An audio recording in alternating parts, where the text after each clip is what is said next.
cyane bakunzi bacu aho muri hose bakunzi b'imbuga zacu kuri Ganzo kuri Tsinda mwese mukomere cyane kandi twishimira uburyo mukurikira ibiganiro byacu. Hari abari mu Rwanda mudukurikira muri mu Rwanda mwese ndabashuje bahaye ibiganza ndetse n'abari mu mahanga mwese mbabwire nti mukomere aho muri hose mu Rwanda no hanze yaho. Uyu munsi rero ni umunsi tuvuga ko ari umunsi w'ibyishimo byacu. Abantu benshi rero barategereje murayiteguye muti mwizerwa giye kutubwira iki noneho ku uyu munsi ku itariki 18 z'ukwezi kwa 10 mu mwaka w'ibihumbi 2022. Kenshi rero ku uyu munsi dukunda kuganira tukagirana ikiganiro cyinshi cyiza cyane kandi hari abantu twagiye tunamenyana. Nasuhuza cyane hari umuntu twamenyanye ku kiganiro nk'iki ngiki cyane. Ndaza kumuha link nabona ubwo aribuze kukibona nawe kandi nanamushimire cyane mu bantu nshimira ari mu bantu mu by'ukuri navuga ko bagize role ndende cyane cyane mu buzima bwacu cyangwa se mu kubana natwe mu buryo bwose. Mbasuhuze rero aho muri hose ku isi hose kandi babwira nti mukomere cyane cyane cyane cyane. Banyarwanda b'abanyarwandakazi ku itariki ya 18 z'ukwezi kwa 10 mu mwaka w'ibihumbi 2022 ni umunsi twavuga ko cyangwa se twavuga ko ahubwo duhamya ko ni umunsi w'ibyishimo byacu.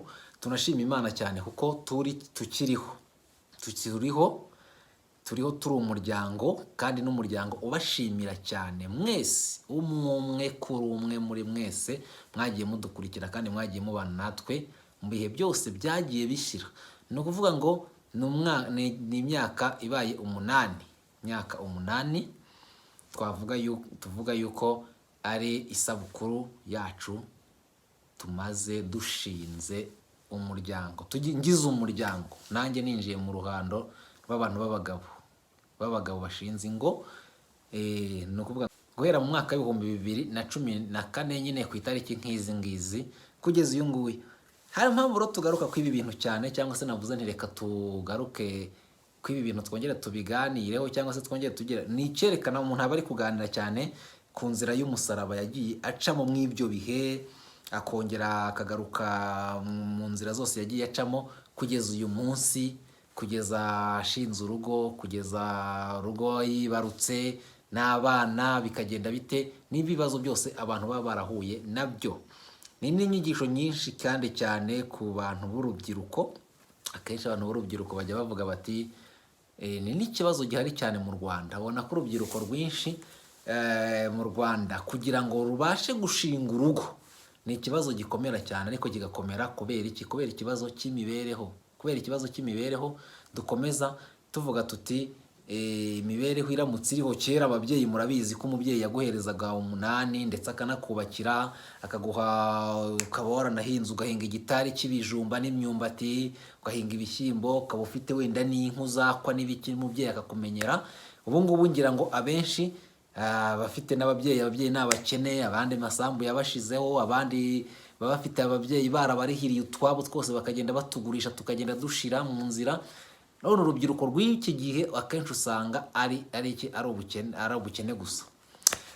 Ubwo rero mu mwaka w'ibihumbi 2014 hari hashize igihe gitoya mvuye mu buroko. Ndumva harashize nk'umwaka ko nari mvuye muri gereza mu mwaka w'ibihumbi 2013. Abantu benshi rero iyo bababwira ngo muri gereza ngo ni ishuri, hari gereza hari uburyo bwinshi ugenda uhigira. Umuntu wese ugiye muri gereza aravuga, muzumva uvuye aravuga ngo mvuye muri kaminuza kubera ko hari ibintu byinshi uhigira byinshi cyane. Ugera ukigira uburyo ushobora kumanaginga umuryango, uburyo ushobora kubana neza n'umuntu, uburyo ushobora kuba muri angre ntoya, ya angre ntoya itagira ikintu namba, mbega nuko ukiga uburyo ushobora kuyibamo kandi nta kintu kinjiramo, ukiga uburyo ushobora kubamo n'amazi kandi nta mazi abamo, mwaranabyumvise n'abantu bagiye batanga ubuhamya kenshi ukuntu bagiye banabura amazi bakanafungira amazi n'umuriro, ariko Imana ikazana amazi ku bikuta bikagira gutyo. Kuko kwizera kose rero yuko umuntu ashobora kubaho nta kintu aruzi kandi nta kintu abona, bigatuma umuntu avuga ati Imana niba yaravuze ati ugomba kugira umuryango, ugomba kubyara mukongora iki, ahanini uravuga uti uko byagenda kose nta bwoba, aho hasigaye ukavuga uti Nyagasani ndabiguhariye, ugasenga Imana rero twera abantu umuntu ajya babwira ati, kandi tuba tunanabibwira n'urubyiruko, burya nujya gushaka uzabanza usengere umugore uti Mana, niba uri umusore uti Mana uzampa umudamu, ubwo muzabana nawe waramufatiye igihe waramusengeye, Imana izaba iguhaye wa mudamu. N'umudamu nawe bakobwa, nawe ujya ufata igihe ugende usenge Imana, uyibwire uti Mana ndagusabye kugira ngo uzampe umugabo koko wishimira kandi ubona tuberanye. Bisabe na Bikira Mariya. Twe twajyaga n'ahantu tugapfukama tugasaba Bikira Mariya uti uturengere kandi uduhe urugo nk'ingo nziza zibaho ku isi, cyangwa se nk'urugo rwawe. Ibyo ngibyo rero nibyo nababwiraga nti muri gereza umuntu yageragamo akareba, twafunzwe turi abasore bato cyane, abantu benshi bo muri PS imbere kuri twaga turi abasore bato cyane, ukareba utese Mana, wareba uko ubuzima burimo, ukabona ukuntu ukumva ngo ugahura n'umuntu ugasanga umuntu yarumagaye kubera inzara, kumva umuntu arapfuye, hano se umuntu biramutse bigenze gutya uko muri rusange nta muntu usize inyuma, nta byagenda gute, ukabona n'agahinda. Bigera hanze rero, hanze mu kuhagera ibyo byo hacyakora abantu banashimira cyane, n'abantu baguha motivation, hari n'uguha motivation akubwira ati wowe ariko ku isi yibereyeho ubona ukuntu imeze, ni n'urubyiruko rwa hanze ukuntu bimeze. Ubu ngubu babyita ngo ni ukwigurira ku biro, akagenda akavuga ati nzajya nisambanira nikurira uwo nishakiye. Hari n'abagabo ubona babyiyemeje bavuga ati kugira ngo nshake urugo, nzane urugo, ngira urugo, nzajya ngenda niterura uwo mbonye ko abakobwa babaye benshi, uwo nteye inda nyimutere, cyangwa se uwo nsambanyije ngo ngire yigendere. Ibyo nkange rero nk'umukristu ugendera ku mahame ya gikristu, vraiment ntabwo ibyo ngibyo byamfavorizaga. Hari n'abantu twagiye tubipata, ese umuntu agiye ararongoye nta kazi agira, no kwirirwa bamwirukankaho n'ibindi n'ibiki, uriya mwana w'abandi azamuteza ibyago, cyangwa se amubuze n'akazi n'ibiki, cyangwa se amubuze ubuzima, ejo bundi tuzasanga bamufunze cyangwa bagize gute. Ariko ni nabyo tugarukaho kugeza iyi saha mu myaka 8, tuvuga tuti kuva ibyo byose abantu bavugaga bitarabaye, tukaba tugihagaze aha ngaha, nta cyatuma iyo myaka ishira umuntu yo kwicara ngo avuga ati dushima Imana y'ibyo bintu byose byagiye biba. Hagati aho ngaho rero, ntabwo ku kantu ka kimuntu ko kabura, aho kuvuga uti reka ngerageze nshakisha uburyo urugo rwanjye ninshaka urugo, nzashakisha uburyo koko ntagira urugo koko ruri strong, rukomeye. Urugo kugira ngo ruba rukomeye nyine, burya ahanini kugira ngo urongore ni uko ufite aho ugomba kuba, ufite ibyo ugomba kuzagabura n'ibiki. Ibyo ngibyo ni kuba wizera nk'umuntu.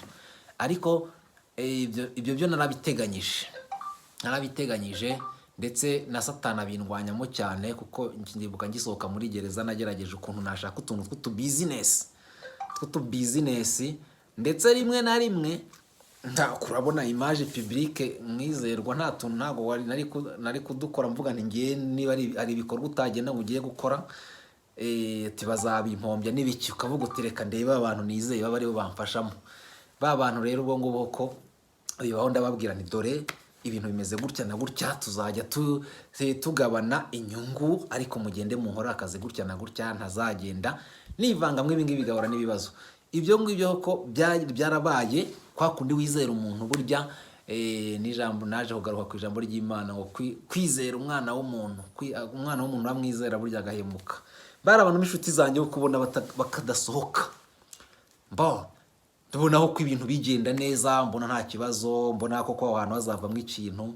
Si ukuvuga si ugushyushya ubukwe nyine, tuti ubukwe buraryoshye rwose, tuzaburyoshya ku munsi nyamukuru wawo ku itariki. Kwezi kwa mbere kurahita, ukundi kurahita, turimo turitegura bya bintu twari twiringiye, na za business twe twiringiye twahaye abantu, baragiye bajyana nazo.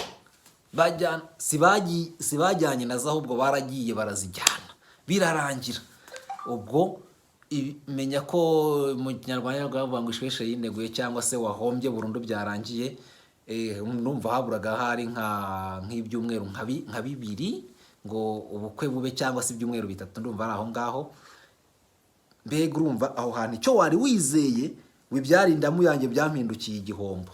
Ubwo ngubwo icyo gihe urumva uratekereza uti ibi bintu koko bigenze gute, ku buryo ngena natekerezaga nkurikije ukuntu ibintu byari bimeze, nkurikije ukuntu mu miryango byabaga bimeze n'ibiki.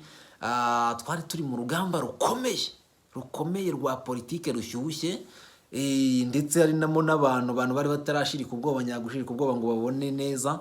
Hari abo muhura ndetse mwari muri n'inshuti, hari abo mwiganye, hari abo mwagize gute, ukabona bamwe baragisaka no kwirukanka baturiya muntu ufunguwe ufungiye ibintu bya politiki. Mujya mwumva ibintu avuga nkuko mujya mwumva umukecuru ujya uvuga ngo cyuma ngo agira gute, kandi wasanga buri imiryango yabo kera yarabanaga neza, ariko ko yabona avugira abantu we yarinjiriye ibiryo akumva ko kuba ari mu biryo bya FPR bimushobora gutuma rwose aramutse yegereye nka cyuma cyatamuvuze nabi bya biryo atabirya. Nabo ngabo rero niko abantu icyo gihe muri rusange bari bameze. Ubwo urumva bya bindi abanyarwanda ya mico tuba tumenyereye yo kuvuga ngo uzitwerereza kuri kanaka n'igihe utanabona n'umuntu uzaza mu bukwe. N'imiryango urumva barimo quelque chose, barimo tubazo. Ariko nararebye ntese harabura ibyumweru bingahe ngo ubukwe bube.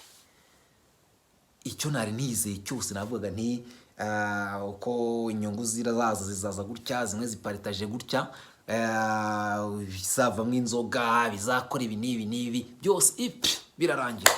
Ubwo icyabaye rero mw'ibyo bihe birumvikana no kwiyambaza inshuti n'abavandimwe nyine, cyangwa se n'abandi bari hirya no hino. N'iki cyakoze ndababwiza ukuri, burya ngo Imana ni burya mu byo tuzajya dutekereza cyane, tujye dutekereza tuti Imana ni byose, kandi Imana ishobora byose.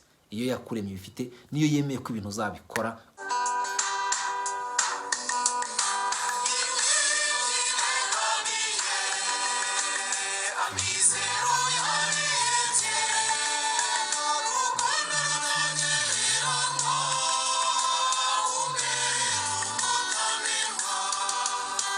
Ugomba kubikora byanze bikunze. Icyo gihe cyakoze habayo kugobokwa. Nanashimire cyane uwo ari we wese icyo gihe uzi ko wese yarambuye ukuboko, wese yavuze ati byabaye nko mu kanya gato nk'aho guhumbya mu gihe gitoya, kuko byaraje byikubitaho mu cyumweru kirarangira, ikindi kirarangira, ubona umuntu rwose umuntu yarabaye nka wihebye. Ariko nko mu minsi mike ya rwose mbona umugezi wari ugomeye uragomoroka. Niyo mpamvu nyamabwira nti ntihakajya hagira umuntu unyibazaho cyane mu bintu byinshi. Muri urugamba mba ndi kurwana hanini cyane, ikintu nshyira imbere, icyo nshyira imbere ni Uwiteka Imana, kuko agoboka ku munsi wa nyuma. Cya gihe ujya ubona umwuka ugiye guhera, ujya kubona ukabona gushubije umwuka mu bugingo neza ugahaguruka ukabyina. Ubwo icyo gihe uko niko byagenze. Ndakubwiza ukuri yuko icyo gihe hahagurutse imbaraga nyinshi z'abantu benshi. Arabona cikaga mvuga uyu nguyu we hari n'igihe nta n'ikintu yagira, ariko ukabona bamwe baribwirije, abandi baribwirije. Mbashimire rero, ngushimire cyane uwo ari we wese wakoze kuri icyo kintu kugira ngo ibyo bintu bigende neza. Kuba urumva rero iyo nzira umuntu yari yaciyemo yose, kandi abantu bakabikora bareba gahunda ufite. Urimo urategura ubukwe, mu gutegura ubukwe hari abo bari kugukorera business wakagombye kuzakoresha mu ibyo ngibyo, bo mu gihe wakagombye kuba banagufasha kugira ngo ibyo bintu byawe bizagende neza, ahubwo bari muri plan yo kugira ngo ibyawe bizapfe, banatware n'ibyawe neza burundu. Icyo gihe Imana yo yahise yerekana imbaraga zayo no gushaka kwayo. Gusa hatagira ubyumva gutyo, wenda ngo abo bantu cyangwa se nabo bazaba banadukurikira banatwumva kwiki kugeza iyi saha, abo ngabo n'ubu ngubu turahura tukaganira cyangwa se tukanahamagana tukanagira gute, nta mwiko mubi wanjye. Ubwo niko Imana ubwo yari yabishatse, niko Imana yari yabiteguye nyine kugira ngo inyereke igitangaza cyayo gikomeye, kandi yarakinyeretse. Ibyo ngibyo byaranarangiye, nta kibazo cyabo batazajya bagenda banikandagira. Narababariye ku mutima wanjye, nabo icyo basigaje no kuzigotora n'Imana, bakayibwira bati Imana koko tubabarire natwe. N'ibyo ngibyo, izo ziri mu nzira y'umusaraba. N'icyo gihe rero ndibuka hari umuntu twaganiriye, ni umuntu uri hanze. Icyo gihe ibya kinyarwanda nyine kwaka intwererano. Icyo gihe ndibuka naramubwira, aravuga ngo uranyaka intwererano se ngo ubukwe buzaba? Pourquoi butazaba? Ati ntago buzaba, ntago umuntu w'umunyapolitike nkawe yakoresha ubukwe mu Rwanda, atari bwinshi bwagiye bupfa n'iki. Ndavuga ni wowe tujye tunizera Imana turebe. Ibyo yaranabinegirije, sinzi niba yarabinegirije kubera bya bindi byo kuvuga n'ubundi ari babandi batakora mu mufuka cyangwa batarambura kwaha, wenda akaprofitira mu ibyo ngibyo. hari n'abandi babitekereza gutyo, cyangwa se hari n'abagiye banaza mu bukwe icyo gihe baturatura bati bari butwirukanke cyangwa bari budufunge. Ari bya bindi ngiye mbwira abanyarwanda, hari igihe mutinya mugani wa Museveni ujya uvuga ngo niba ari ngo omenye baringa, niba ariko yavuga ngo baringa, kwa kundi abantu bajyaga bakanga abantu ngo baringa hariya, cyangwa hariya ngo hari igishyitsi ngo gihora gikanga abantu, cyangwa hari akavumbura amashyiga nujya munsi y'intuza munsi y'igiti umusare wanyagwa mu mabere uzapfa, kubera uko ibintu umuntu agahora atinya ikintu kitabaho. Mu by'ukuri hari ibintu umuntu aba agomba gutinya, hari n'ibyo ugomba kugerageza. Ni ukuvuga ngo ugomba kugerageza ukananirwa mu byo dukora byose, cyangwa se wenda two kubyinjira, turi muri kontekste yo gushima Imana y'ibi bihe byose umuntu yaba yaraciyemo, no ku uyu munsi turi kuvuga imyaka ibaye 8 w'isabukuru yacu, cyangwa se tuvuga tuti mu by'ukuri ibyo tugomba gucamo, ibyo ducamo byose ntugatinye icyo ugomba gukora, jya ugerageza unanirwe, wo kunanirwa no kugerageza. Hari abantu bicara rero bakareba ati iki kintu kirakomeye, ntabwo nagikora, ntabwo byagenza gute kubera impamvu izi n'izi. Hari abareba ati sinaca kuri kiriya kiraro kubera ko kiriya kiraro ndamutse ugomba kwiyemeza nyine ukavuga uti ndagicaho mw'ubu buryo, ndetse ukanasaba Imana gishobora no gukunduka kandi ubona gikomeye, ariko wavuga uti cyangwa se ko ari dagataga, ese ndajya guhinga mu buryo bumeze gute ko ndi afite agasuka k'agafuni kandi abafite bafite imijyojyo. Byamo hari igihe uzageramo ukajya ukabona abantu bakuzaniye andi mafuni, andi masuka y'imijyojyo, kubera ko babona nibura wagerageje, wateye intambwe imwe. Ari bya bindi Imana ivuga ngo tera intambwe imwe mu ntambwe 1000, mu ntambwe 199 ndaziguterera. Ni ibi ngibi rero tuvuga by'urugamba, ntawe ugomba gutinya urugamba urwo ari rwo rwose, aho ugomba kurwinjiramo ugasaba Imana, ariko wabanje gusaba Imana uti narwinjiyemo Mana ugendane nanjye uko byagenda kose. Tugiye mu murenge rero ku itariki y'ejo, ku itariki ya 17 nibwo twagiye mu murenge, ku itariki ya 18 aribwo twagiye hehe mu kiliziya ariho uyu munsi.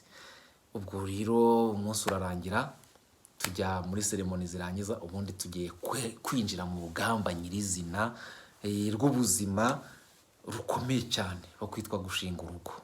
Byimire cyane kandi abaje mu ubwo bukwe bose hari ababujemo nyuma baho tubabanzi bitewe n'impamvu runaka, ariko nabo sinabura kubashimira kuko icyo gihe hari role yabo bakoze, hari n'icyo bigaragaje, kandi icyo ngicyo umuntu arakirokonesa burya uko byagenda kose. Umuntu mwabanye mu bihe bikomeye, burya ibyo ari byose ubu mutekereza uko byagenda kose nubwo wankorera amakosa ameze gute, ariko ntekereza igihe twabaye cyangwa icyo wankoreye cyiza, ku buryo nanjye ntashobora kuguhemukira mu kintu icyo ari cyo cyose. Abo bariyumva dukomeze ahubwo tubane kandi dufatane urunana muri byose.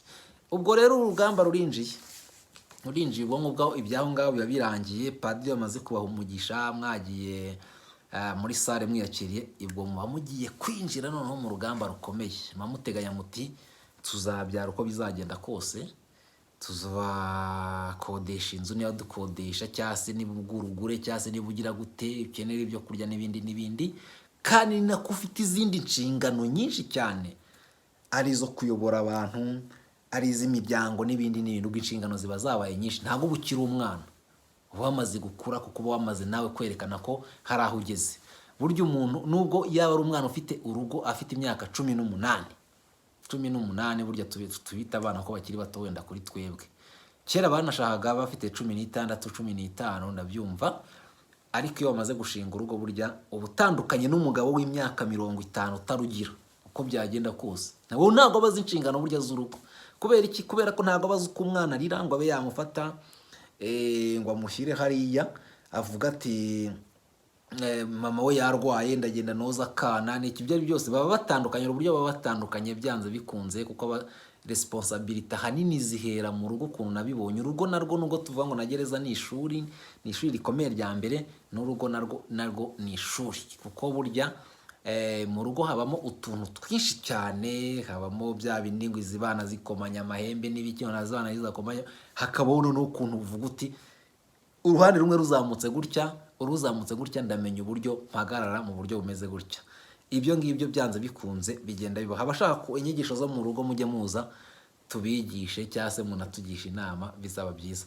Ubwo rero abantu baribazaga muri ibyo bihe nyine ati kandi ko bakanabigucyurira bati si umuntu umunyapolitike, abanyapolitike mu Rwanda nta kazi bagira, nta kintu bagira, antake n'umudamu wazanye nubwo yaba yarize na dogitora ntashobora nawe kukabona uko byagenda kose. Ibyo ngibyo byo ni ibintu bizwi kandi abantu babyibazagaho. Niyo mpamvu rero tuba turahanga turi kuvuga tuti Nyagasani ahimbazwe kandi ashimirwe igihe cyose, kubera ko ibyo byose cyangwa izo nzira zose zarafunzwe. Umwanya twebwe ubwacu tuvuga tuti turi muri opposition, n'abantu bari muri position ya FPR nabo ntekereza ko benshi badafite akazi, cyangwa se n'abayishyigikiye benshi ngira ngo ni benshi nabo badafite akazi kubera ko nta soko ry'umurimo riri mu Rwanda.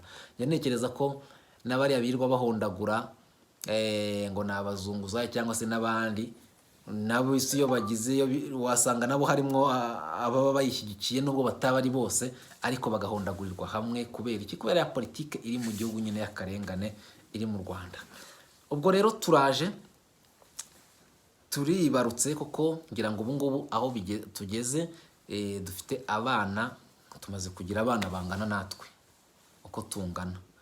Ubwo ni ukuvuga murabumva uko tungana, dutegereje ndetse no kuzabona n'abandi uko Imana izajya igenda ibishaka, kandi tugashimira Imana ko barahari kandi bakomeye, bakaba banabasha nibura no kugera mu isomo, bakaba babasha kumenya kwandika inyuguti ibyo ngibyo kuko bamaze gukura. Imyaka 5, n'undi umukuru imyaka 7, umutoya imyaka 5, nkakiga mu wa mbere undi akiga mu wa kabiri. Urumva rero ko tumaze kugira gute, tumaze gushesha akanguhe kandi ku bwa Nyagasani. N'abantu benshi rero bagiye bibaza bati, cyangwa se bagiye bibaza, nagiye nanabona abantu, hari nk'ifoto murabona ku rubuga rwanjye rwa Facebook nashyizeho, ariko nyishyiraho ejo ku itariki ya 17, ya tariki ya 17 ya foto yari iva ku murenge. Harabonaga bagenda bayikwirakwiza. Twagiye tugira ibigeragezo byinshi mu mpande zose z'abantu bagenda baturwanya. Byanze burya shitani arirukanka akazura imizi, namwe ngira ngo aba amashitani yirukansemo mwese muri gukora ibyo ngibyo muri izi, ariko ngira ngo iki gihe cyari igihe cyo kugira ngo murebe yuko Imana ari isumba byose kurusha uko mwebwe mwashaka kwisumbisha byose. Hari abagiye bayikwirakwiza gutyo bati dore, ariko bagashyira andi makomanteri menshi, ariko ngira ngo ibyo byose byaragize uko byagiye bigaragara. Imana yagiye ibereka ko hari icyo ikora. Hari abagiye bitwaza ibindi, Mwizerwa ko Mwizerwa atafite akazi, buriya navugaga bati inkotanyi nizo zimuhemba ku muntu utagira akazi, akayobora ishyaka akagira gute na gute. Mwizerwa bakanitwaza ibindi ati Mwizerwa yashwanye na kanaka mu buryo gutya. Mu buzima mw'iyo myaka 8 koko ibyo ngibyo byagiye bibaho, ariko nagira ngo mbabwire yuko nubwo tutabishyiraho komanteri nyinshi, mu rugamba turi kurwana duca mu nzira nyinshi, ariko ikintu cyiza cyane nshimira Imana nuko muri njyewe nta bintu byo guterana amagambo cyangwa se byo gusuzugurana cyangwa se iki, ahubwo burya mba mfite umurongo nkunda kugenderaho muri rugamba. Mu rugamba abantu baba bari kurwana, abantu bagomba kugendana ari za nshuti nyanshuti. Niyo principe ngenderaho. Inshuti nyanshuti ngiye ko nzibara ku buryo butatu. Inshuti ya mbere, inshuti mugendana ntigusige, mukaganira ntikuvemo, kandi mugasangira ntigucure.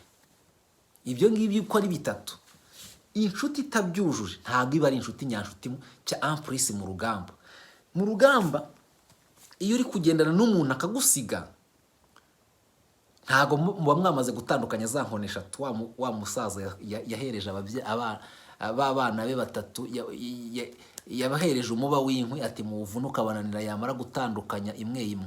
Ni ukuvuga ngo rero iyo uri kugendana n'abantu umuntu akagusiga, azagusigira umwanzi byanze bikunze unanirwe kurwana uri umwe. Vomeye ko ugomba gushaka abe umwe, abe 2, abe 3, mushobora gutizanya imbaraga cyangwa se mushobora kumotivanya muri rwa rugamba no muri cya kintu mwiyemeje, paka mushyitse aho mugomba gushyika, kurusha uko mwaba benshi ariko mugenda mutegana imitego nk'imwe bamura icyo ajya avuga. Agenda agavuga ati bandega imitego nka buri gihe cyo kubakorera ati nka buri gihe cyo gukora nyine ibyo ngibyo yavugaga. Burya nubwo yabibwiraga bosi wabo, ariko mu by'ukuri hari n'isomo biha abandi. Iyo uri gukorana n'abantu cyangwa se muri kugendana mu rugamba, aho kugira ngo mufate igihe cyo kurwanya umuntu hakaba ibintu byo gutegategana, ugomba kureba muri rwa rugamba abo mushobora guhuza nibo mushobora gukorana neza. Uyu munsi rero dushima Imana yuko nibura abo dukorana neza kandi nta kibazo kigeze kivuga inyuma y'ibyo ngibyo. Nongere mbabwire rero mw'iyo myaka yose aho kuzagira umuntu uzana urwitwazo na rutoya ngo mwizerwe ngo hari n'abavuga ngo mwakoranaga neza mukiri kumwe. Uri umuvugizi ukabona ibintu biragenda neza, ariko ntago tugomba kubaka nk'igitagangurirwa. Igitagangurirwa cyubaka vuba vuba ariko kikubaka ibintu cyo kizacaho ubwacyo, ni inzira kiba cyakereye ubwacyo. Ibindi bisimba byacaho bikagira gute, bigafatirwamo. Ariko bya bintu by'igitagangurirwa biba binoroshye, kuko iyo umuyaga ujugira gutyo ukabihuha bigahita. Nuko nguko rero tuba tuzi ibyo turimo tubikora. Noneho rero nibyo rero ndi kubabwira nti mw'ibyo byose cyangwa se mw'izi ntambara twagiye turwana n'izo zose nyine abantu bagiye bahura nazo, ariko dushima Imana cyane yuko n'ibyo abantu bagendaga batekereza bati se ubu buzima cyangwa se ibindi n'ibindi, ariko burya nibyo nababwiye ngo abishyize hamwe cyangwa se abari hamwe cyangwa se abasananirana n'abandi cyangwa se Imana yagiye ikoresha byose, bagenda bavuga bati uyoberwa n'ahantu bagiye banaturuka. Abo bose rero tugende tubashimira. Iyi myaka rero 8 ngira ngo ishize, ibikorwa byinshi umuntu yaba yarayikozemo, haba ari ku rwego rw'umuryango, mu muryango bwite wacu, haba ari ku bikorwa bwite by'umuryango nyarwanda, ni byinshi kandi tukabikora dusananiranye. Ikintu cya mbere rero burya kibaho cyane cyane iyo uri mu rugamba, ni ukugira urugo uba mukundanye, mubanye, mwizeranye, mubanye mu mahoro. Kuko hari igihe ko mubamo hakabamo kidobya, umwe muri mwe adashyigikiye ibyo undi arimo, ndetse akanagukangurira kugira ngo ibyo bintu ube wanabireka. Ariko rwose kuba umuntu ahagaze, nuko ibyo ngibyo nyine bitigeze biba, ahubwo hajyagaho motivasiyo y'umuntu. Hari igihe ko uwo muhanganya kwirukansa cyangwa se akagira gute, cyangwa se si n'uwo gusa n'abandi n'ibindi bibazo byose, umwe agakomeza undi, bigatuma urugamba mu by'ukuri rugenda neza kandi rurushaho kuryoha. Ni ukuvuga rero ngo kugeza iyi saha cyangwa se kugeza mu uyu mwaka, kugeza mu gihe cyashize, kugeza uyu, nta kintu umuntu yagaya Imana cyangwa se ngo umuntu yagaya uwo Imana yamuhaye. Ni ibintu byiza cyane kandi rero ni iby'igiciro. Nanabishimira rero n'Imana kugeza uyu munsi, kandi nanayisaba kugira ngo dukomeze tugire imbaraga kandi dukomeze twunge ubumwe ku muryango wacu, kuko burya umuryango nyamuryango cyangwa se umuryango nyawo niyo source cyangwa se niyo soko nyayo y'umuryango w'igihugu wose. Byanze bikunze uko mwitwara muri aho ngaho, ni nako burya n'ahandi. Uko gestion y'utuntu dutoya ikunanira cyangwa se uyishobora, niko uzakora n'ibindi ukabivanga, kubera ko n'into yakunaniye wayishobora, n'ibindi nabyo ukazagira gute, ukazabishobora. Ibyo ngibyo rero byose dukomeza tubisaba Imana kugira ngo ibidukomezemo. Twagera tuvuga ku ruhare rero rw'abantu bagiye baba hafi y'umuryango yacu cyangwa se y'umuryango wacu hanini cyane, kugira ngo ubu ngubu ni benshi cyane. Haruza mbega bagiye baduca mu maso benshi. Haruza none wenda akavuga ati mukaba inshuti, ejo wenda akagenda, izindi zikaza, ariko nagira ngo uzi ko yabaye inshuti yacu wese, cyangwa se uzi ko yanatubwiye ati salutation, cyangwa se ko yatatubwiye ngo dukomere wese yumve ko ari inshuti yacu, kandi dukomeze tube bamwe. Abari kure dukomeze twandikirane, duhererekanye message, kandi tunakomezanye, kandi tunagirane n'inama muri byose. Twebwe ubu turi abajyanama beza b'ubuzima, kuko n'uwagira ibibazo wese twamugira inama. Hari n'abagira ibibazo tukabagira inama, tukabaganiriza. Nubwo ahanini mubona tuba turi mu bintu bya politike cyane, cyangwa se umuntu aba yivugira ku bintu bya politike, nuko ariyo domaine twiyemeje. ariko hari n'abatugana, hari abaduhamagara ati byagenze gutya bagenze gutya, ati ca mwizi nzira kugira ngo umuryango urusheho kugira gute, umuryango urusheho kugenda neza. Mu buzima bwacu rero n'ubundi cyangwa se n'ibisanzwe ubundi twifuza kandi tukanabaho mu buryo bwa gikristo.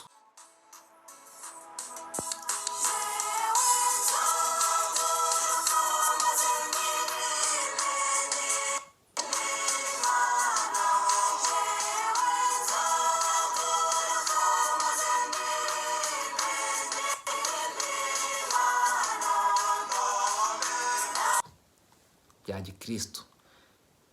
Hari abantu benshi bajya banyandikira bati iyo ndirimbo utangiza ikiganiro ahanini twumva itujena ntabwo ikwiye. Ya ndirimbo ahanini ujya ubona ko ari indirimbo y'Imana, ni indirimbo ya Bikira Mariya dukunda kubera ntabwo turi abarwana dini, ariko twebwe turi abantu barwanira ukwemera kwacu tukaguhagararaho. Kandi urugo iyo rusenga, urugo iyo rufite ukwemera, ibyo twemera n'ibyo kiliziya, niba kiliziya hari ibyo twemera kandi yigisha, nuko tuba tubona tugira gute duhamanya nabyo, kandi tukabona ntacyo bitwangizaho, ahubwo biratwubaka, bikanatwubakira umuryango, bikatwubakira urugo, bikatwubakira abana, ndetse bikanatwubakira bikanarenga n'umuryango bikajya n'ahandi. Ibyo ngibyo rero ni ibintu ntagereranywa kuri twebwe, kuko bikomeza kudufasha muri kubaka urugo. Ni ukuvuga rero mu myubakire rero y'urugo haba hasabwa iki? Haba hasabwa bwa bwumvikane mu rugo, ariko buryo bwumvikana ahanini bugomba kuba mu busabanira-Mana, mu gusabana n'Imana, mu gusenga. Iyo hariho mu gusenga rero, iyo mwafashe wenda nk'igihe cyo gusenga, burya buri wese kubera gutinya Imana, iyo watinya Imana, gutinya Imana ni ugutinya icyaha. Ni ukuvuga ngo rero iyo mwicaye kiriya gihe muvuga muti dusenge, ibyo byose ari n'ibyo muba mutekereza mu mitima yanyu, ibyo mwakoze, ibyo mwatekereje n'ibyo mwirengagije gutunganya byose mukabisaba Imana. Ibyo ngibyo mubisaba Imana rero burya iramanuka ikabana namwe ikagira. Urugo rero burya rwicaye rudasenga, umugabo yabyutse mu gitondo yigiriye mu bindi, yagenda yanyweye aya yose, yagiye mu bindi buryo atita ku muryango cyangwa se atita ku rugo rwe, mu by'ukuri ugasanga hari niho ibibazo bigenda bivukira mu miryango ahanini. Cyangwa se ni nabyo tunanagira n'inama n'urubyiruko nk'ubu ngubu, ubona ko mu Rwanda ahanini ubu ikintu bita cyangwa se abagore, igitsina gore kiri mu bantu bugarijwe muri Rwanda cyane. Muri ibi rero, muri aba bategarugori bugarijwe muri Rwanda cyane, ntago nabivaho nirengagije. Ni n'umunsi wanjye, ni umunsi wacu, ni umunsi w'isabukuru yacu. Uyu mudamu mureba ku ifoto, uyu mudamu, madamu Iragena Irimine, rwose yaradufashije. Twagendanye ijoro ryari rikomeye cyane, mu bibazo byinshi cyane, kwa kundi ubona ko ibintu byanze cyangwa se byananiranye, ariko umva tugendana ijoro ryose, hafi guhera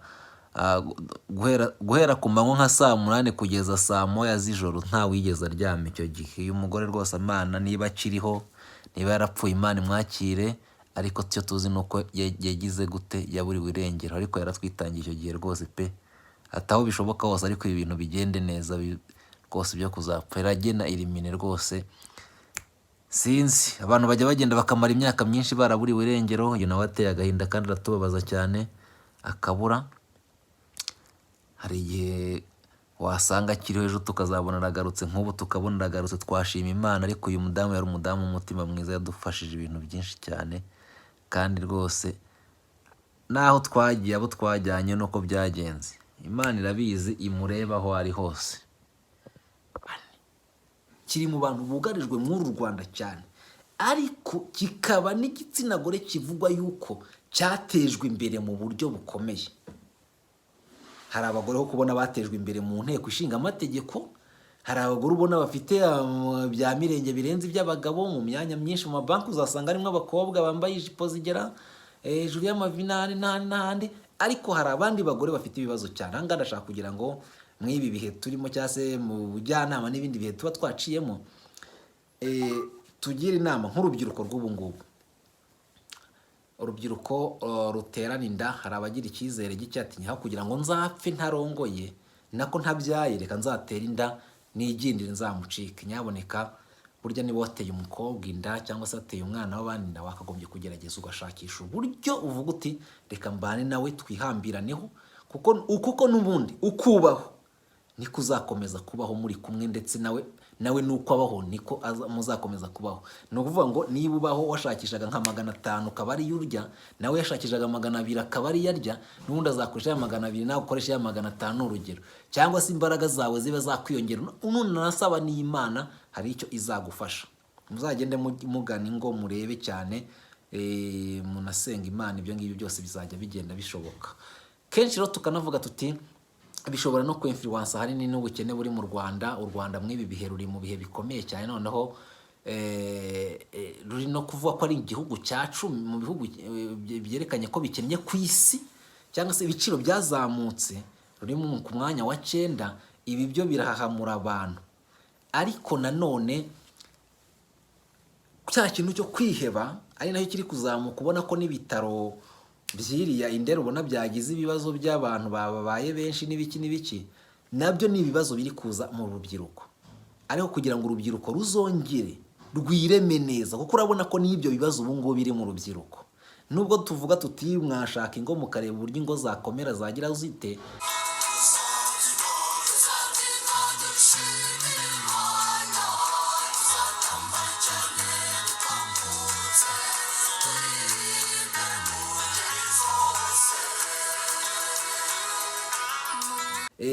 kumenya cyane ahangaha nuko twavuga tuti kugira ngo ingo zacu zizabe stable, kugira ngo tuzubake sosiyete nyarwanda nyayo, nuko bizagenda gute? Sosiyete nyarwanda igomba kuba izira ibyo bibazo byose, igomba kuba izira ubwo bukene, cyangwa se igomba kuba izira, ni ukuvuga ngo harimo ne cya kintu cyo kuvuga ngo nubwo mwanashinga izo ngo, ariko mumenye yuko izo ngo zizakomera cyane mu gihe igihugu kizaba gifite amahoro, gifite umutekano, gifite ubuyobozi bukorera abaturage kandi bukunda abaturage. Ni ukuvuga ngo iyo ideology bavuga, cyangwa se iyo ndangabitekerezo yawe ufite muri wowe, ikabiri no mu mudamu wawe, mukavuga muti nubwo dushinze urugo, ariko ntago dushinze urugo kugira ngo urugo ruzadendibare, ruzagende runyerera n'ibibazo kubera impamvu izi n'izi, kubera ko duhinga bakabirandura, kubera ko twubaka bakabisenya, kubera ko tutabona akazi tutanagafite. Ahubwo rube na rwa rugo rwa muryango uvuga uti turi kubaka umuryango wabo tuzasiga, ariko twarabakoreye duharanira impinduka nziza, duharanira demokarasi wacu, kandi tunanacengeza nabo tubyara gusenga no guharanira ibyo ngibyo. Ntago rero twakubaka ingo kuko ngo tuzirebe gutyo, no gusenga nubwo wanasenga, haravuga ngo ni ukubiharira Imana. Hari abajyaga bavuga bati Imana nayo irafashwa. Imana nayo mu gufashwa kwayo ni uko iba yakubwiye ngo utere intambwe 99 izazitera, hari kondisiyo iba yagushyiriyeho. Namwe rero aho muri muvuge muti ibibazo byose byugarije u Rwanda n'abanyarwanda, tugomba gutera intambwe nk'umuryango kugira ngo tuzabashe kuzamuka. Ni kimwe rero n'imiryango ubu ngubu yamaze kwiyubaka. Imiryango yamaze kwiyubaka, burya kubaka umuryango ariko ukawubakira mu bibazo, ubu uri kuraga ahabi abo uri kubyara. Kimwe nawubatse imiryango ahubwo bari guteza ibyo bibazo, ari bo babandi tuvuga ibibazo abanyarwanda bafite, ibibazo byugarije abanyarwanda, bakagusimbukana uri inyangarwanda, uri kiri nyangabirama. Ndakubwiza ukuri yuko abo ngabo nabo bagomba kugira uruhare rwo kugira, niba bazi ko bari kubyara kandi bari kubaka imiryango yabo bakagombye kuyubakira ku bumuntu.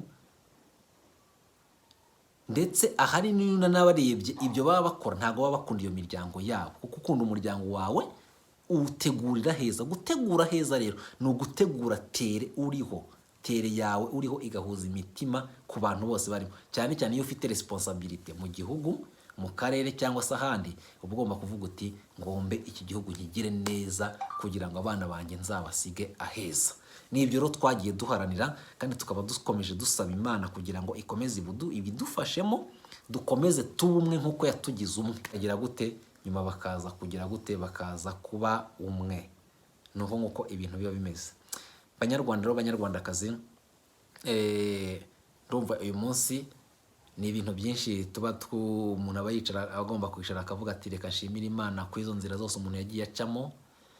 Ni byinshi, aba barifuje bati yaba yarapfuye, abarifuje bati uriya bise yaramarana kangahe, ibyo ngibyo ntibijya biburaho ntibizanaburaho, kandi mu by'ukuri nubwo byabaye ariko ntago byabayeho kugeza iyi saha. Rwose twavuga tuti Imana ihabwa icyubahiro. Kandi ikindi ni uko mu rugamba twiyemeje guhera mu mwaka w'ibihumbi 2008 kugeza mu mwaka w'ibihumbi 2022, imyaka 14 irashize rwose, mwizerwa nkiri wa wundi kandi ngifite kayihayiho ya za mbaraga zo muri politike. Ni ukuvuga ngo umuntu yatangiye ari umwana afite imyaka 20, aragenda azamuka ageze muri 30. Ni ukuvuga ko n'ubunararibonye bugenda bwiyongera mu muntu, ndetse n'ubumuntu, ndetse umuntu arushaho kugenda agira experience, cyane cyane ko sharije zigenda zigira ziba nyinshi. Tugane ku musozo rero w'ikiganiro. Ndumva tuganiriye muri makeya ku byagiye biranga ubuzima bwacu, kandi mu by'ukuri ibyo bintu bibiri mbabwira nti inzitizi ntizizaburamo mu rugamba. Urugo ni urugamba, ndetse ariko urugamba rukomeye muba mugomba kurwana cyane ni ukubana neza mu rugo. Icyo ni icya mbere, kandi mukanareba urugo rwacu. Ahanini iyo umuntu yamaze kubyara, njya nkunda kubibwira abantu, cyane cyane ingo ziba zifite abana. Burya ingo ziba zifite abana banabyaye ntabwo baba bagomba gushwana, baba bagomba kwiyemeza bakabana mu mahoro, ariko bagirira neza ba bana, kuko baba barababyaye kugira ngo bubake ejo hazaza. Aho turi aha ngaha mu bihe byashize ababyeyi bacu baratwubatse, ubu ababyeyi bacu benshi barapfuye, twebwe turahari. Ni ukuvuga ngo icyo twagombye gukorera neza n'abana bacu, ugomba rero kureba inyungu zose, ugomba kureba kwirengagiza ibintu byose ushobora gupfa n'uwo mwashakanye kubera inyungu z'abana. Tubarere neza, tubafate neza, ntimushwane bareba, mugahora mubaba hafi kugira ngo mutegure neza igihugu kuri abo bana, ku rubyiruko ruzaza. Ni ukuvuga rero ko burya ibyo mukora nicyo bajya bavuga ngo education commence à la conception, mwisamwa. Burya guhera mwisamwa, iyo wishe ibintu cyangwa se iyo ubanye nabi cyangwa se iyo ibintu niho burya umwana atangira bitagenda neza. Iyo umeze neza gutyo buri kubaka igihugu neza. Ku bundi buryo rero mu gukora ibyo ngibyo hakazamo ikintu cyo gusenga Imana kugira ngo ibibakomezemo. Ariko gusenga Imana mbabwira atari kuvuga ngo ni ukwicara ngo uzagenda icare Imana uvuge ngo Mana ngo Yesu azaza, ariko uzagenda uhinge, nuhinga Imana ihe umugisha byere. Urebe igihe ushobora guhungabanya umuryango wacu ni ikihe? Ni ikihe gishobora guhungabanya umuryango wacu? Ni ubutegetsi bubise, ni imiyoborere mibi, ni iki? Turayirwanya gute kugira ngo tuzabashe kugira igihugu cyacu neza? Ni ukuvuga ngo buri munyarwanda wese atekereje no mu iyo hangere utiriwe ujya kuri, ukavuga uti ku neza y'umuryango wanjye ngiye guharanira icyiza cy'igihugu. Umuntu wese uzaza akorera igihugu cyacu nabe ahungabanya igihugu cyacu, mbega ahungabanya umuryango wanjye cyangwa se si n'uwawe ni n'uwa kanaka, ushobora kuba ukize none aha ngaha umerewe neza, urya neza ukaryama, ucuruza ukunguka, ariko muri rusange wireba ngo kuko uwo munsi unezerewe ujye unanareba uti uriya kanaka mucuruzi mugenzi wanjye, uriya muntu mbonye bahohoteye kuriya kubera iki bibaye? Ese ngejo ntibyaba ababikoze babikoze ku bushake cyangwa babikoze ku mpanuka? Wazaba babikoze ku bushake ukavuga uti nanjye ngomba kujya mu ruhando, kuko nshobora kuba ntari kubikorerwa none, ariko ejo nkazabikorwa cyangwa nkazabikorerwa umwana wanjye nkaba namuraza ahantu habi. Reka rero dukorera igihugu, dukorera imiryango, dukorera n'isi yose kugira ngo tuzabashe kugira ibihe byiza by'abacu, tubategurira aheza. Banyarwanda rero, banyarwandakazi batubaye hafi, ntabwo tubasabye ngo mwatubaye hafi, ahubwo turacyabasaba kugira ngo mukomeze mutube hafi, mukomeze muduteze imbere kuri byose, mukomeze tuganire, twungurane ibitekerezo, ndetse dufatikanye muri uru rugamba rwabo rw'umuryango, rwaba n'urwo guharanira impinduka n'ibindi. Uyu munsi rero mu by'ukuri tubabwire ko twishimye kandi ariyo sabukuru. Hari abavuga bati mwizerwa, hari ubushize dukora ikiganiro, hari uwavuze ati mwizerwa iyo mbimenya kiriya gihe nari kuza mu bukwe bwawe. Burya ubukwe burakomeza, igihe cyose cy'ibyishimo kiba kigomba guhoraho. Turacyabatumira kugira ngo dukomeze dutaramane kandi twishimye mu bihe byose. Niyo uje tukaganira kandi ukagira gute, burya tuhita tuvuga tuti burya ko iyo wari kuburi cya gihe kuvuje none ahubwo ni byiza kandi ndabona n'ubu ngubu bujemo. Tubashimire rero abadukurikira bari mu Rwanda, bari ku isi yose n'abandi mwese mukomere cyane, bantu bari mu Burayi, muri Australia, muri Amerika, muri za Canada, mu bice bya Afurika bigiye bitandukanye, namwe turi kumwe hano mu Rwanda mwese mukomere kandi babwire ngo urugamba iyo rukomere ruba rugiye kurangira. Dukomeze dufate umutsina, dukomeze umutsi, kandi Imana ni byose. Imana izadukorera byose, ariko mu gihe cyose tuzaba tuyizeye. Umuntu aba aciye mu ncamake z'ubuzima kugira ngo buri wese arusheho kugira icyizere no kwizera Imana yuko ishobora byose. Twahereye tuvuga tuti byari byanze twari twizeye iki ngiki, ariko Imana iravuga iti kuva aricyo mwizere kambere yuko igihe cyose buryo ushobora kuba uri vide, ariko inzoga zikana Yesu agahindura amazi mo divayi, agatubura n'ibindi.